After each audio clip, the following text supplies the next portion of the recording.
పోలవరం నిర్మాణ పనులు ఆశించిన స్థాయిలో జరగడం లేదంటూ అధికారులు గుత్తేదారు సంస్థలపై ముఖ్యమంత్రి తీవ్ర ఆగ్రహం వ్యక్తం చేశారు. ఇదే చివరి హెచ్చరికన్న సీఎం లక్ష్య సాధనలో ఉపేక్ష తగదన్నారు. సకాలంలో ప్రాజెక్టు పూర్తి చేసి నమ్మకాన్ని నిలబెట్టుకోవాలని సూచించారు.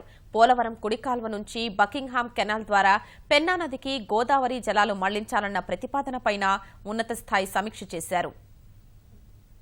పోలవరంతో పాటు ఇతర సాగునీటి ప్రాజెక్టులపై ముఖ్యమంత్రి వేరువేరుగా సమీక్షలు నిర్వహించారు. పోలవరం ప్రాజెక్టు పనులను వర్చువల్ ఇన్స్పెక్షన్ ద్వారా సమీక్షించారు. ప్రభుత్వం పూర్తి సహకారం అందిస్తున్నా ఆశించిన స్థాయిలో పనులు సాగకపోవడంపై అధికారులు, నిర్మాణ సంస్థల ప్రతినిధులపై ఆగ్రహం వ్యక్తం చేశారు. స్పిల్వే, స్పిల్ ఛానల్ తవ్వకం పనులు రోజుకు 1,50,000 క్యూబిక్ మీటర్ల మేర చేపట్టాలని నిర్దేశించగా కేవలం 85,277 క్యూబిక్ మీటర్లు మాత్రమే జరగడాన్ని సీఎం తప్పుబట్టారు. పనులు సాగుతున్న తీరును రోజు నివేదించాలని ఆదేశించారు. సాకులు చెబుతూ లక్ష్యాన్ని పూర్తి చేయకుంటే సహించబోనని హెచ్చరించారు. పనుల వేగం మరింత పెంచాలని స్పష్టం చేశారు. ఇకపై స్పిల్వే, స్పిల్ ఛానల్ తవ్వకం పనులు శరవేగంగా చేస్తామని గుత్తేదారు సంస్థ ప్రతినిధులు ముఖ్యమంత్రికి చెప్పారు. ఆకృతులకు అనుమతులు వస్తే డిసెంబర్ 10 నుంచి కాంక్రీటు పనులు మొదలు పెట్టేందుకు సిద్ధంగా ఉన్నట్లు వివరించారు. డంపింగ్ యార్డుకు మట్టి తరలింపు కోసం అటవీ ప్రాంతం మీదుగా ఉన్న రోడ్డును విస్తరిస్తున్నట్టు తెలిపారు. డంపింగ్ యార్డు వివాదానికి ముగింపు పలకాలని పశ్చిమ గోదావరి జిల్లా కలెక్టర్కు సూచించిన సీఎం చట్టపరమైన ఆటంకాలేవీ రాకుండా చూడాలని నిర్దేశించారు. పోలవరం నిర్వాసితులను అన్ని విధాలుగా ఆదుకుంటామని స్పష్టం చేశారు.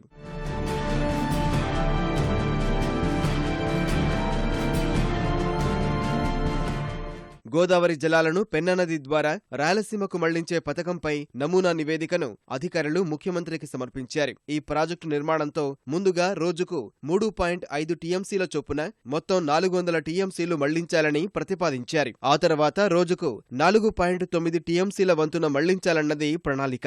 అలాగే భారీ స్టోరేజ్ జలాశయం కట్టాల్సి ఉంటుందని నివేదికలో పేర్కొన్నారు. ఇదంతా వ్యయం కూడుకున్నది అయినందున హెలికాప్టర్ లేదా ఎయిర్ క్రాఫ్ట్ ద్వారా ఇమేజింగ్, జియో మ్యాపింగ్ చేసి వ్యయం తగ్గించే ప్రణాళిక తయారు చేయాలని సీఎం ఆదేశించారు. గోదావరి, పెన్నా నదుల అనుసంధానంతో కాల్వ సమీపంలో ఉన్న పట్టణాలకు నీరు అందించవచ్చు. గ్రామాల్లోని చెరువులను నింపాలన్న ప్రణాళిక ఉంది. ఈ ప్రాజెక్టు కార్యరూపం దాలిస్తే ప్రకాశం, నెల్లూరు, రాయలసీమ జిల్లాలకు తాగు, సాగునీటి సౌకర్యంతో పాటు పారిశ్రామిక అవసరాలకు నీరు లభిస్తోంది. బకింగ్హామ్ కెనాల్ ద్వారా పెదగంజాం, సంగం, సోమశిల మీదుగా నీటిని మళ్లిస్తారు.